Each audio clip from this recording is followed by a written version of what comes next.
복을 부르는 힐링풍수 제42강을 시작하겠습니다.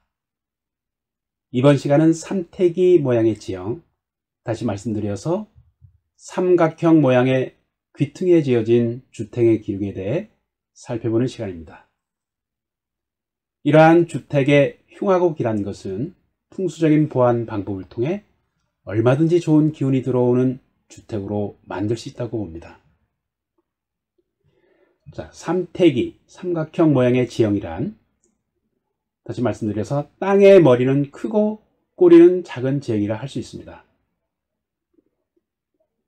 예로부터 사람들의 땅에 대한 관념은 대체로 모나고 바른 것을 가장 상격으로 삼았다고 할 수 있으며, 살고 있는 주택의 유형을 선택하는 방면에서도 역시 같은 맥락이라 할 수 있습니다.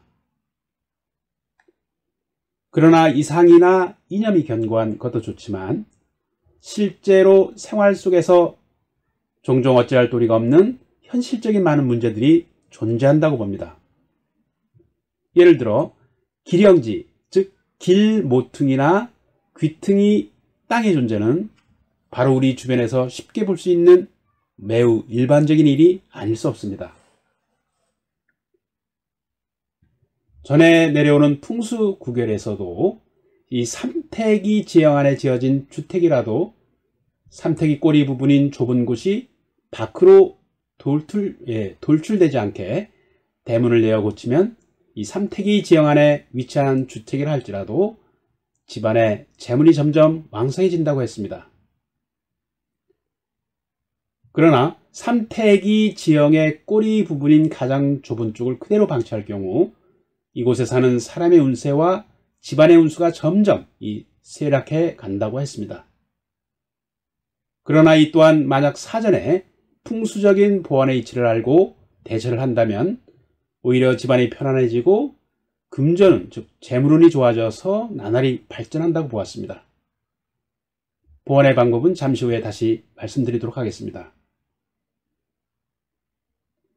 최근 도시의 주택지나 농촌의 주택지 할 것 없이 모서리 부분인 귀퉁이 땅에 집을 짓는 사람들이 상당히 많다고 할 수 있습니다. 다시 말씀드려서 귀퉁이 땅, 즉 삼태기 지형 안에 지어진 주택, 가옥을 가리킵니다. 삼태기 모양 혹은 삼각형 지형의 특징은 땅의 머리가 크고 꼬리가 작은 형태인데, 이러한 지형에 살 경우 집안이 경제적으로 점점 어려워지고 재산을 지켜내기가 어렵다고 하는 곳입니다. 게다가 사업상 금전적인 손해는 물론 예기치 않은 급병이라든가 병으로 인해 금전의 소모가 많고 이 재산이 줄어들게 된다고 보는 것입니다. 전에도 말씀드렸지만 풍수학은 자연의 이치를 최대한 활용하여 건강하고 행복한 삶을 누리는 데 있습니다. 주택에 위치한 지형이나 지세가 불리한 요소가 있다면 그에 따른 풍수적 보완의 방법을 통하여 쾌적하고 에너지가 잘 흐르는 좋은 주택으로 만들어갈 수 있습니다.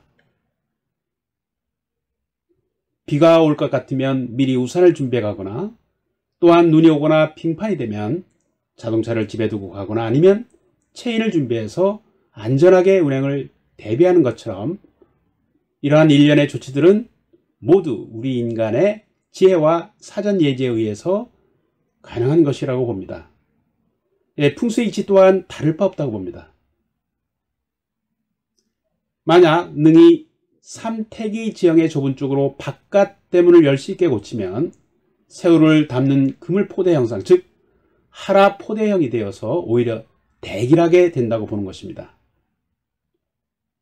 또 주변 환경에 따라 바깥 대문의 방향을 바꿔주는 일도 매우 중요한 일이라고 보는데요.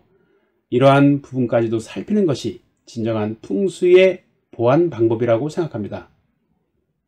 취흉피길, 즉 길한 것은 취하고 흉한 것은 피하는 것이 이 풍수의 궁극적인 목적이라고 봅니다. 주위 환경의 상황에 따라서 이 보완의 방법을 대략 3가지로 예시하면 다음과 같습니다. 첫 번째는 그림에 나타나 있듯이 삼택이 모양 지형 안의 주택에서 땅의 꼬리 부분으로 가장 좁은 곳으로 바깥대문을 배치하는 경우, 우측 백호 부분이 지대가 높을 경우 그림처럼 옆으로 대문을 배치해야 좋습니다. 두 번째는 집 앞에 빈터가 있을 경우 현관문은 도로 방향으로 내고 이 바깥대문은 땅의 꼬리 부분 앞에 배치하면 기운을 받아들이는 형태가 되어 좋다고 봅니다. 세 번째는 같은 지형 안에 지어진 주택 앞이 모두 이 건물이 있고 우측 백호 부분의 지대가 높다라고 한다면 이 대문의 방향을 도로 쪽으로 내야만 길하다고 보는 것입니다.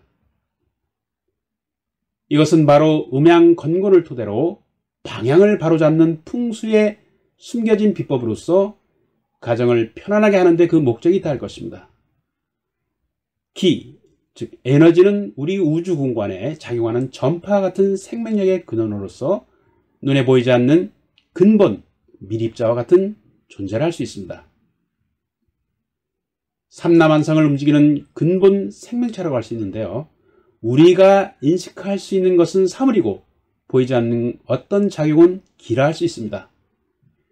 눈에 보이지 않는다고 없는 것이 아닌 것입니다. 또한 냄새도 없고 귀에 들리지도 않지만 반드시 공간에는 어떤 유형의 기운이 순행하고 유통하고 있는 것이라고 할 수 있습니다. 우리가 사용하고 있는 말 중에도 예를 들어서 기운, 전기, 생기, 사기, 용기, 기후, 기분, 기질 등 이 무언가 분명히 존재하는 힘을 우리는 기라고 부르는 것입니다.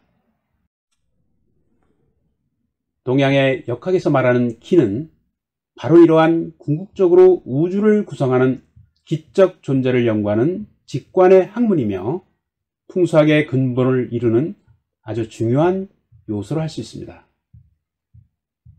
네, 복을 부르는 힐링풍수 제42강은 여기서 마무리하도록 하겠습니다. 소중한 시간 경청해 주셔서 깊은 감사를 드립니다. 강의를 들으시고 공감이 가신다면 좋아요와 구독을 눌러주시면 더욱더 좋은 내용을 만들어가는 데 아주 큰 힘이 됩니다. 감사합니다. 기해년 새해 복 많이 받으시고 가정의 건강과 행운과 복이 가득하시길 마음으로 기원합니다. 행복한 시간 되십시오.